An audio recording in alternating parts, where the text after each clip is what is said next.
Salam, selamat pagi para sahabat yang diberkati oleh Tuhan Yesus Kristus. Kembali di pagi hari yang indah ini, izinkan saya menyapa saudara-saudara seraya membagikan firman Tuhan bagi kita semua pada hari ini. Firman Tuhan yang hendak kita renungkan bersama pada pagi hari ini terambil di dalam 1 Yohanes 4 ayat yang ke-14 yang berbunyi demikian. Dan kami telah melihat dan bersaksi bahwa Bapa telah mengutus anaknya menjadi juru selamat dunia. Amin. Para sahabat yang dikasihi Yesus Kristus, pernyataan Yohanes ini menjadi pengakuan iman kita saat ini. Yesus adalah juru selamat dunia. Kita telah mengetahui tentang apa yang telah dilakukan Yesus untuk menyelamatkan kita. Dia mati di atas kayu salib sebagai anak domba Allah karena dosa dan pelanggaran kita. Itulah sebabnya kita menyebut Dia sebagai juru selamat. Kini kita akan belajar lebih dalam tentang Yesus sebagai juru selamat. Keselamatan itu diberikan dengan cuma-cuma bagi semua orang yang mau bertobat dari dosa-dosanya dan percaya kepadanya secara pribadi. Oleh sebab itu, para sahabatku yang dikasihi Yesus, lewat firman Tuhan ini kita mau belajar bersama-sama apa yang Tuhan hendak katakan kepada kita hari ini. Yang pertama yang harus kita dengar pagi hari ini adalah Yesus adalah satu-satunya juru selamat. Bagi pemahaman iman kita, Yesus adalah jalan keselamatan. Hal itu dinyatakan dalam Alkitab bahwa tidak ada keselamatan di luar Yesus, karena Ia adalah Anak Allah satu-satunya yang dapat menyelamatkan. Kata Yesus kepadanya, "Akulah jalan dan kebenaran dan hidup. Tidak ada seorang pun yang datang kepada Bapa kalau tidak melalui aku." Yohanes 14 ayat yang ke-6. Kisah Rasul 4 ayat 12 mengatakan, "Dan keselamatan tidak ada di dalam siapapun juga selain di dalam Dia, sebab di bawah kolong langit ini tidak ada nama lain yang diberikan kepada manusia yang olehnya kita dapat diselamatkan." Para sahabatku yang dikasihi Tuhan, firman Tuhan menegaskan bahwa tidak ada jalan keselamatan kecuali melalui Yesus. Memang dunia ini menawarkan bahwa banyak jalan, dan banyak orang menawarkan jalan itu kepada kita, sehingga ada ungkapan banyak jalan menuju Roma. Orang dunia beranggapan keselamatan itu bisa diperoleh melalui jalan apa saja. Mungkin hanya beda jalannya, tapi tujuannya sama. Tetapi dalam iman Kristen, keselamatan itu hanya dapat kita peroleh ketika kita mengakui Tuhan Yesus sebagai Tuhan kita secara pribadi. Dan Dialah satu-satunya jalan keselamatan. Karena tanpa melalui Yesus, tidak seorang pun akan sampai kepada Bapa. Itu yang harus kita dengar pada pagi hari ini, yang pertama. Yang kedua, pelajaran yang kita peroleh dari bagian firman Tuhan ini adalah bahwa Yesus itu menyelamatkan kita dari dosa.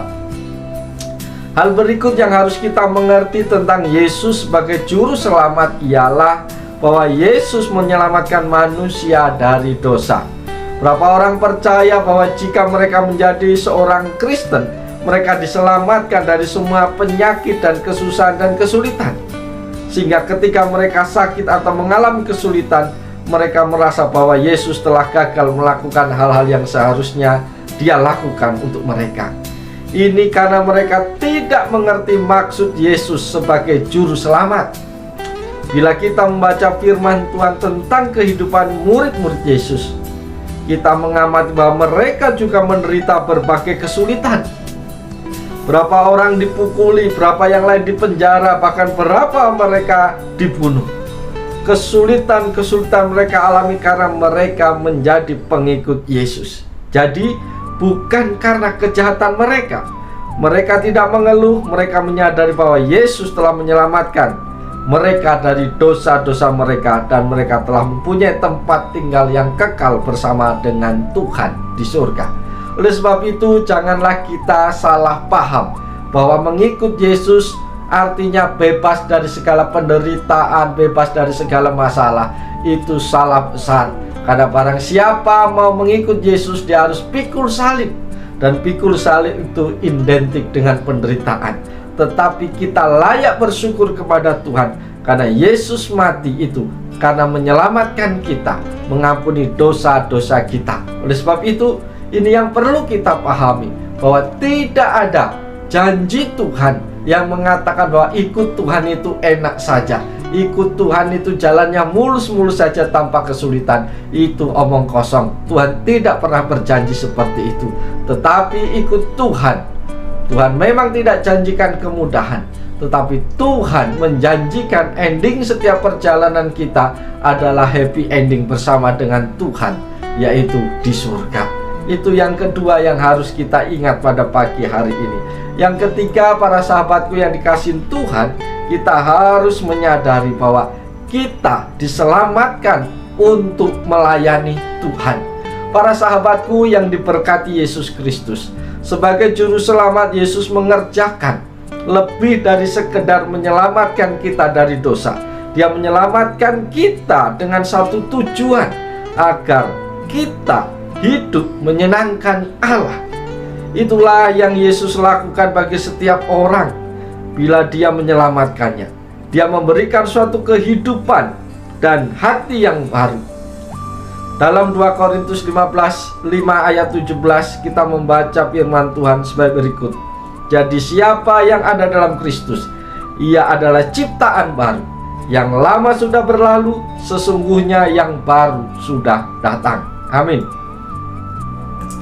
Pada saat seseorang memiliki hati dan hidup yang baru, dia merindukan melakukan kehendak Bapa. Ada seorang laki-laki yang sangat berdosa. Dia telah melakukan banyak kejahatan. Bila dia bertemu dengan orang di jalan, orang itu pun takut padanya. Satu malam laki-laki itu tersebut membuka hatinya bagi Yesus. Dia mempercayai Yesus untuk keselamatannya. Dia meninggalkan teman-temannya yang jahat, termasuk cara hidupnya yang jahat. Karena itu setiap orang yang hidupnya telah diselamatkan oleh Yesus seharusnya memberikan hidupnya hanya untuk melayani Tuhan, dan bukan melayani keinginan daging, dan bukan untuk melayani keinginan dosa. Oleh sebab itu, Bapak Ibu Saudara yang dikasihi Tuhan, jangan puas ketika engkau sadar bahwa engkau telah diselamatkan Tuhan. Setelah itu engkau bebas untuk melakukan segala sesuatu untuk dirimu sendiri. Itu salah, saudaraku. Yang benar, kita telah diselamatkan oleh Tuhan. Oleh karena itu, persembahkanlah hidupmu untuk menyenangkan Tuhan. Maka tidak ada cara lain, kita harus melayani Tuhan. Tujuannya adalah engkau diselamatkan Tuhan untuk mempermuliakan Tuhan dan melayani Tuhan. Gambaran seorang budak, ketika budak sudah ditebus, maka dia harus bekerja kepada tuannya yang baru yang telah menebusnya.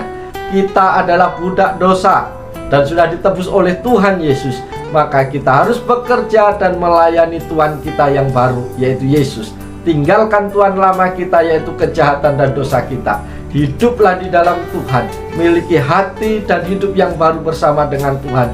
Maka Tuhan dipuji, Tuhan dipermuliakan. Oleh sebab itu, para sahabatku yang dikasihi Tuhan, lewat firman Tuhan pada pagi hari kembali kita diingatkan, tidak ada keselamatan di luar Tuhan. Oleh sebab itu, dengan alasan apapun jangan pernah engkau tinggalkan Tuhan. Dengan alasan apapun jangan pernah engkau tinggalkan imanmu untuk tidak hidup lagi di dalam Tuhan.